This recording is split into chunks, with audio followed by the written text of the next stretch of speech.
Hi, my name's Kayla Morgan, and today I want to talk about the effects of climate change on the low-income people of Tanzania and Malawi. I feel that this is an important topic because climate change has affected everyone in the world. And it also is important to point out that low-income people are being affected disproportionately.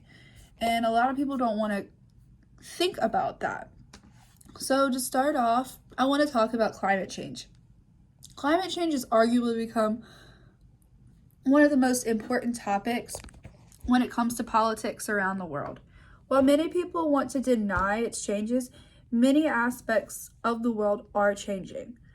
Some of these include CO2 levels rising, the average rise in temperature, melting ice caps, and an increase in species extinction rates. CO2 levels have risen from 350 parts per million to over 400 parts per million. And then an increase in species extinction rate doesn't seem like a big deal, but the fact of the matter is the more species that die of like plants, the less habitat that other animals will have. So they will also in turn go extinct.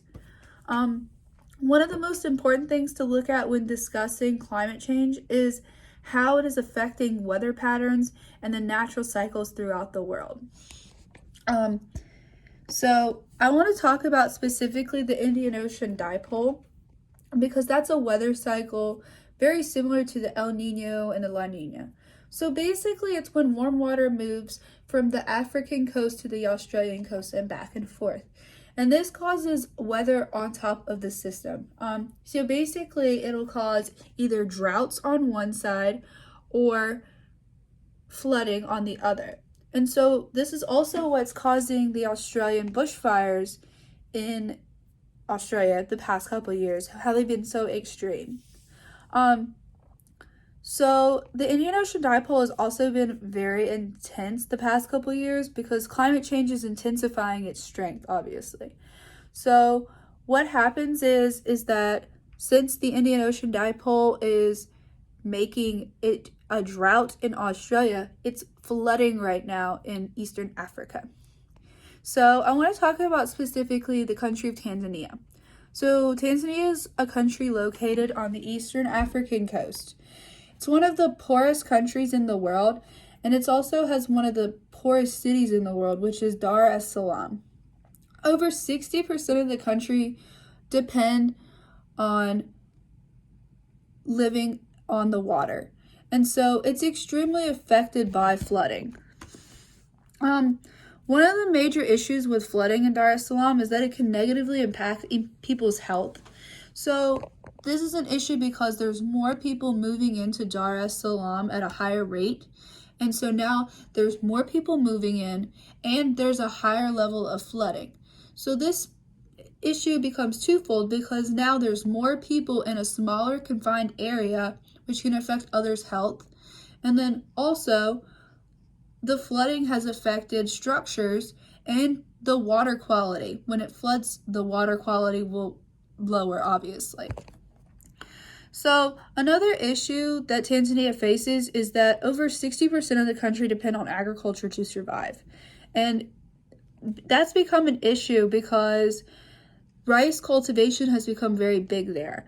And that's an issue because rice cultivation is actually really bad for the soil where land does not have enough water. So the problem is they're cutting down the trees and then they're building these rice plantations. And the rice needs a lot of water. So in years of drought, it will actually pull the water from the soil and degrade the soil in the future. And they suspect that there's going to be water yield deficiencies and they will greatly depreciate by the year 2030. And this also is an issue because with less forested area, that is even less carbon sinks for the rising CO2 levels to sit in when there's more rice fields being built and more forest is being cut down to make that available. Not only is there the issue of flooding and droughts, but both of these problems causes food shortages. So now more and more people in Tanzania are hungry because of the effects of climate change. Another country that I wanted to discuss was Malawi.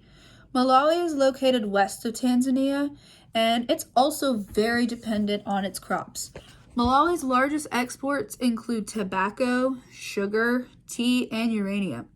And I wanted to point this out because those are very important cash crops, and we actually buy some of these from Malawi.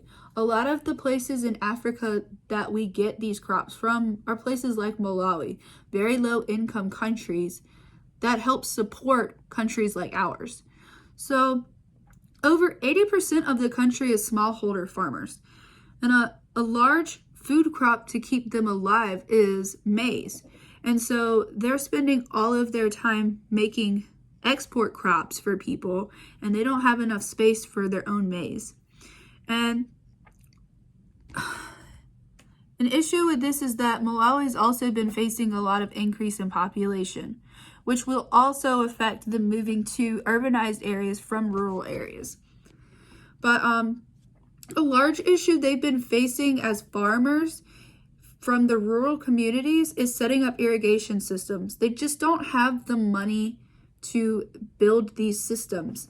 And so this has also made more people move to urban areas, and just continuous cycle.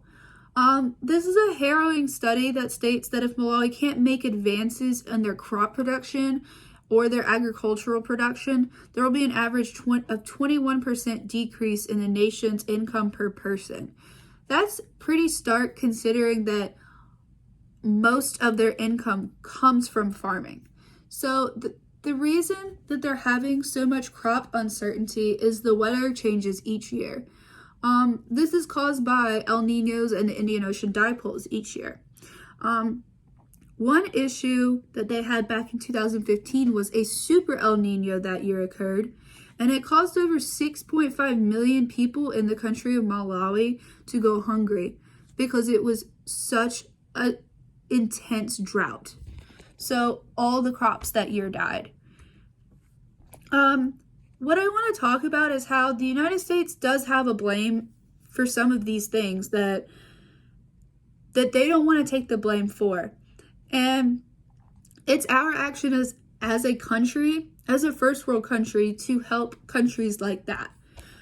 We have the second highest level of emissions, even though we have much less than half of the amount of population that China or India has. That being said, they have a population of about 1.5 billion people, and we have a population of around 335 million. That's a big difference in population for us to have such high levels of emissions.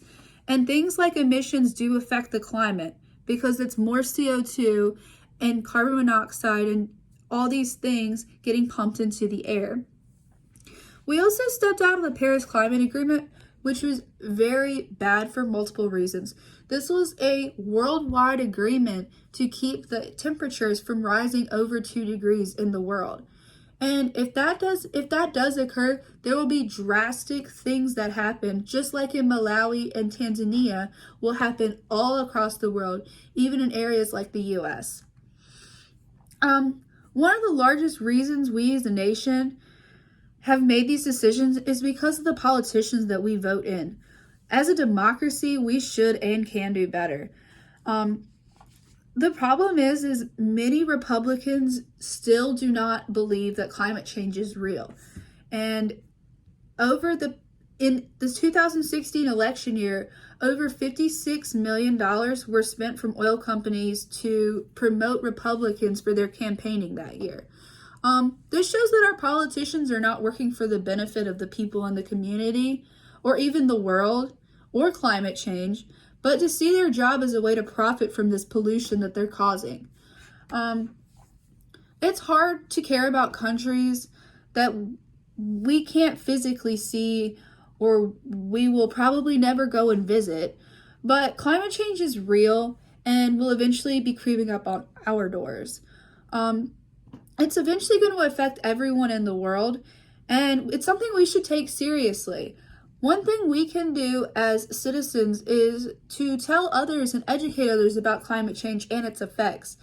And Also, one of the best things we can do as US citizens is to vote for politicians that are not going out for monetary gain and want the best for their communities, the climate, and the world. Thank you so much for listening.